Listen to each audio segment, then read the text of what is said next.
إن الحمد لله نحمده ونستعينه ونستغفره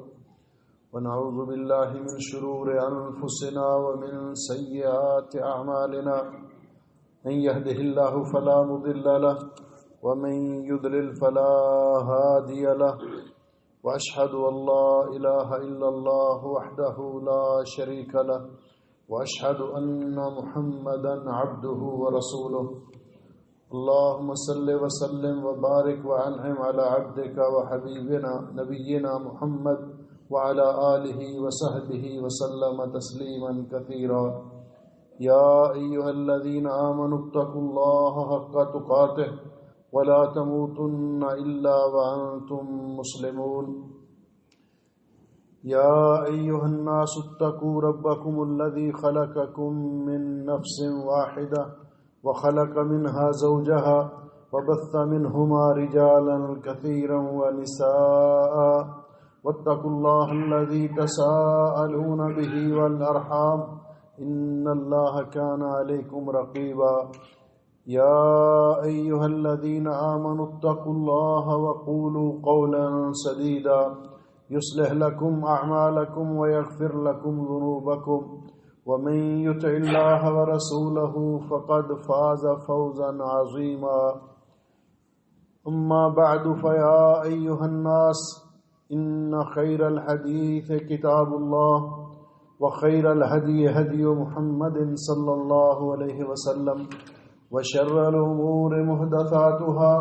وكل محدثة بدعة وكل بدعة ضلالة وكل ضلالة في النار۔ قابل سعد احترام بزرگوں، بھائیوں اور عزیزوں،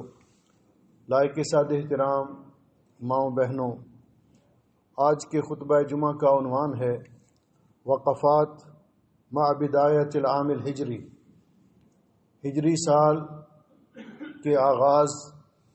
پر ایک مسلمان کا طرز فکر اور طرز عمل کیا ہونا چاہیے۔ آج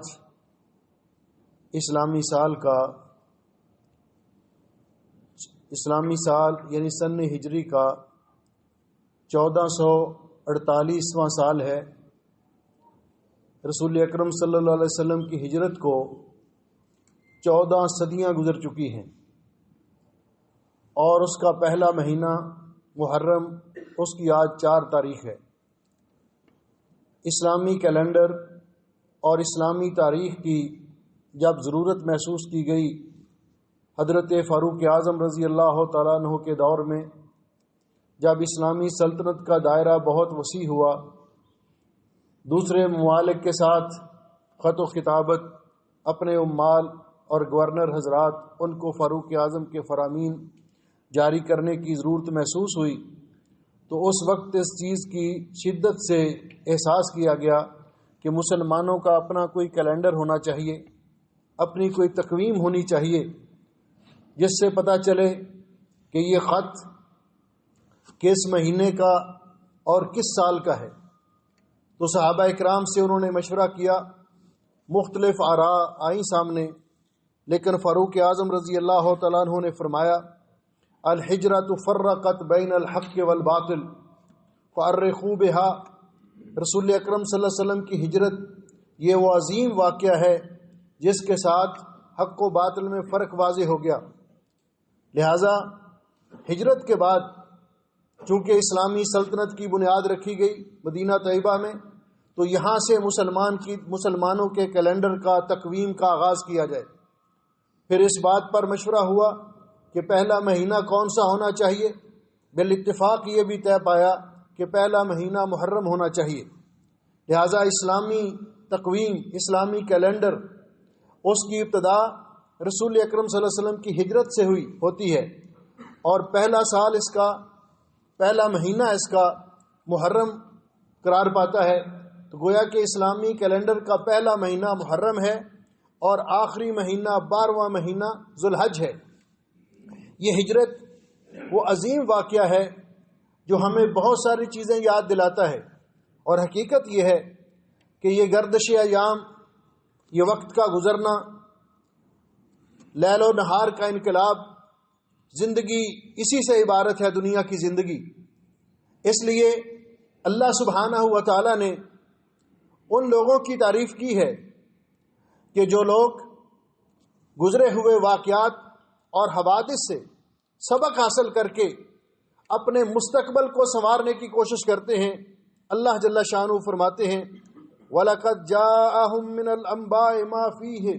مَا فِيهِ مُزْدَجَرٌ، کہ ان کے پاس ایسی خبریں آ چکی ہیں جن میں ان کے لیے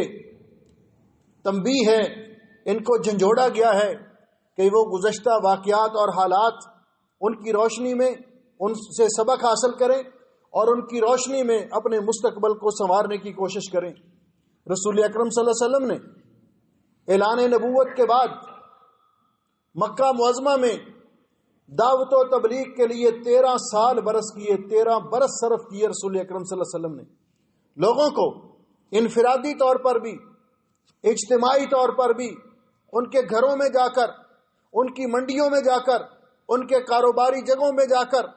ان کی مجلسوں میں جا کر اللہ کی توحید کی دعوت دی، دین کی دعوت دی۔ جو خوش نصیب جن کی قسمت میں اللہ نے اسلام لکھا تھا، شرک کو چھوڑ کر توحید کو اختیار کرنا لکھا تھا، انہوں نے آپ کا کلمہ پڑھا، لیکن وہ زیادہ تر کمزور لوگ تھے۔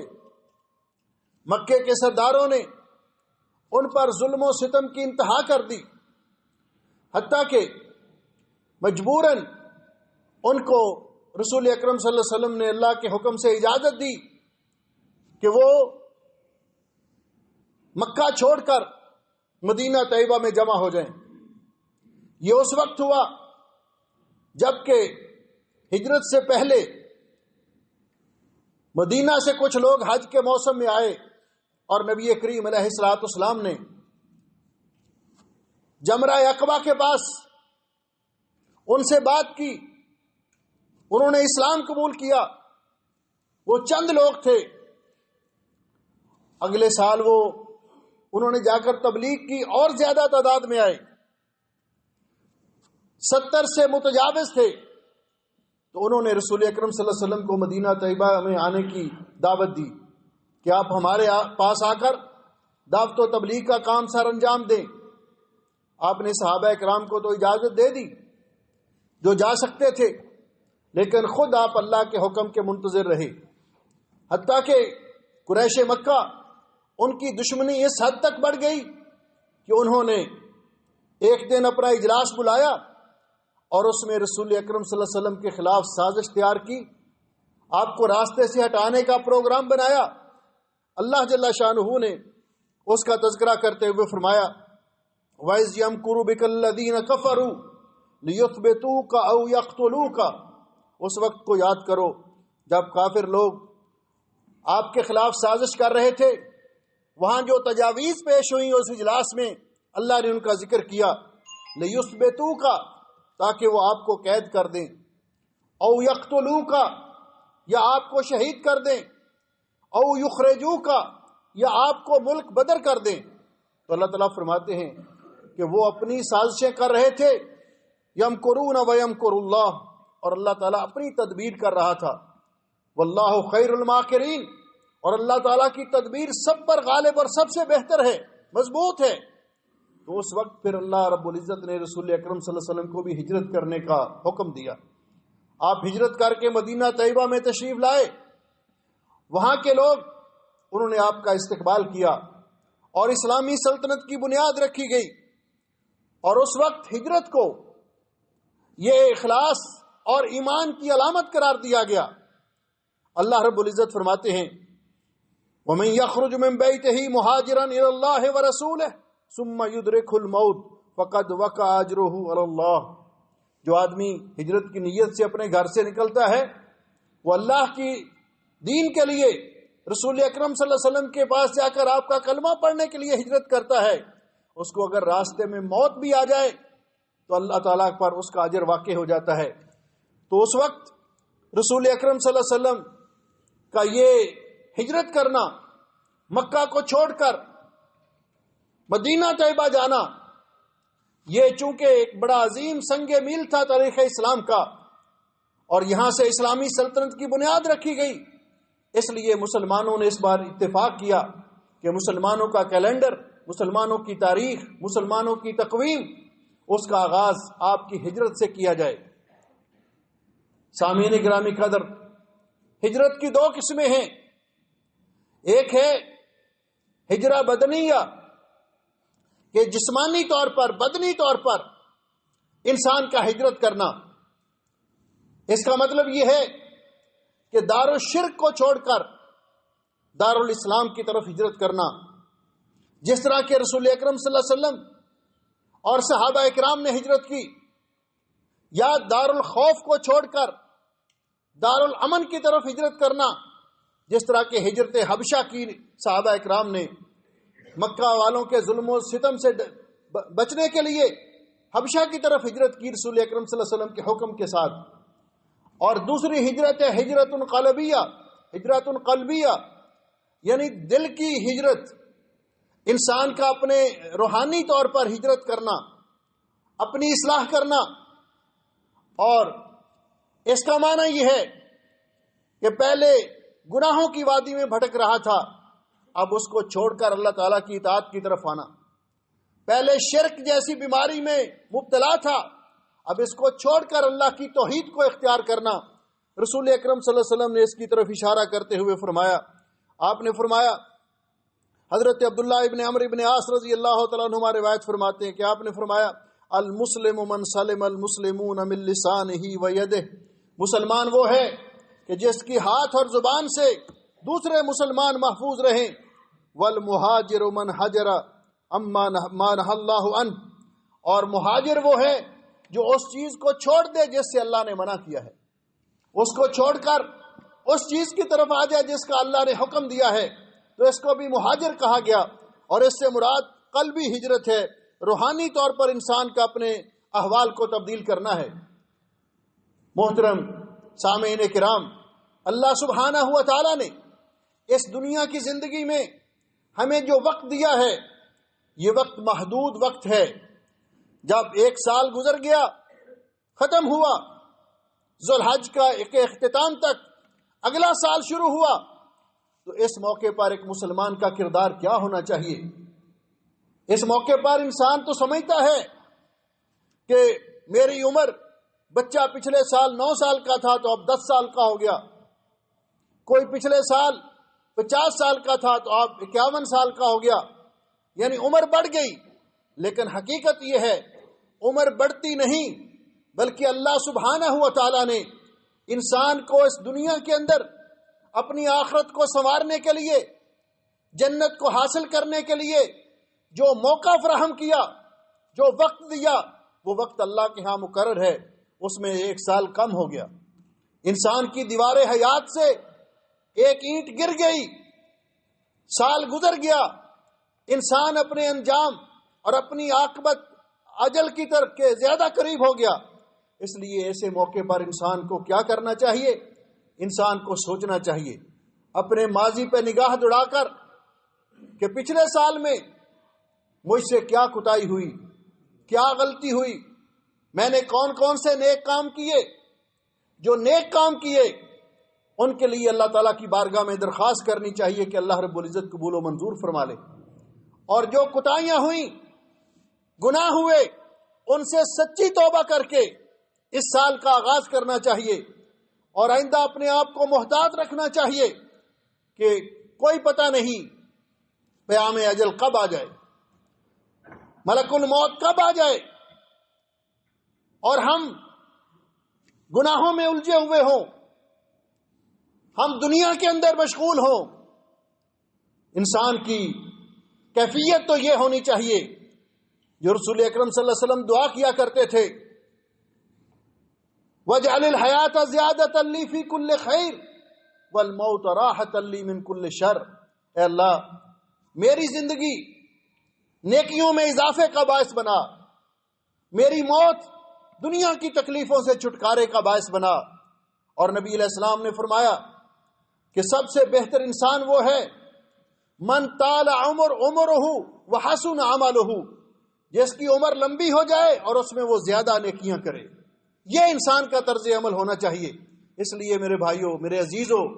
کہ انسان کو اپنی اصلاح کے لیے اس بات پہ غور کرنا چاہیے کہ ایک سال گزر گیا،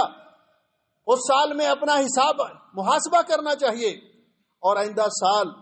اس کے لیے پروگرام بنانا چاہیے کہ آئندہ سال میں اپنا وقت ضائع نہیں کروں گا فضول کاموں میں، بیکار کاموں میں، میں سوشل میڈیا، موبائل اس کے ساتھ اٹیچ ہو کر فضول مجلسوں میں جا کر اپنی نمازیں ضائع نہیں کروں گا، اپنا وقت ضائع نہیں کروں گا، اللہ کی یاد سے غافل نہیں رہوں گا، لوگوں کے ساتھ اپنے معاملات درست کرے، اپنے عقیدے کی اصلاح کرے، اپنے عمل کو چیک کرے کہ میرا عمل سنت کے مطابق ہے کہ نہیں، کیونکہ اللہ رب العزت کی بارگاہ میں وہی عمل قبول ہوگا جو پیارے نبی صلی اللہ علیہ وسلم کی سنت کے مطابق ہوگا اور جس پر آپ کی مہر ہوگی۔ انسان محتاط احتیاط کے ساتھ کہ پتہ نہیں اللہ تعالیٰ کی طرف سے بلاوا کب آ جائے، اور ہم اللہ سے ہمیشہ دعا کرنی چاہیے کہ اللہ تعالیٰ ہم سب کو حسن خاتمہ نصیب فرمائے، جب تک زندہ رکھے، اسلام پہ زندہ رکھے، آخری وقت آئے تو اللہ سبحانہ ہوا تعالیٰ ہمیں حسن خاتمہ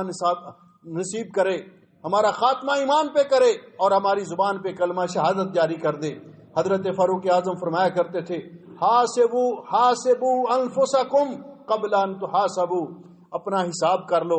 اس سے پہلے کہ تمہارا حساب کیا جائے۔ جو آدمی اپنا حساب اپ ٹو ڈیٹ رکھتا ہے، اب یومیہ اپنا حساب کرتا ہے، وہ دنیاوی معاملات میں بھی خسارہ نہیں اٹھاتا اور آخرت کے معاملات میں بھی خسارہ نہیں اٹھاتا۔ اللہ رب العزت ہمیں عمل کی توفیق عطا فرمائے۔ اقول قولی ھذا استغفر اللہ لی ولکم ولسائر المسلمین من کل ذنب واتوب الیہ فاستغفروہ انہ ھو الغفور الرحیم۔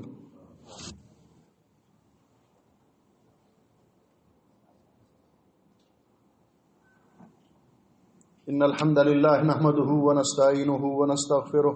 ونعوذ باللہ من شرور انفسنا ومن سیئات اعمالنا، من يهده الله فلا مضل له ومن يضلل فلا هادي له، اشهد ان لا اله الا الله وحده لا شريك له واشهد ان محمدا عبده ورسوله۔ معزز سامعین کرام،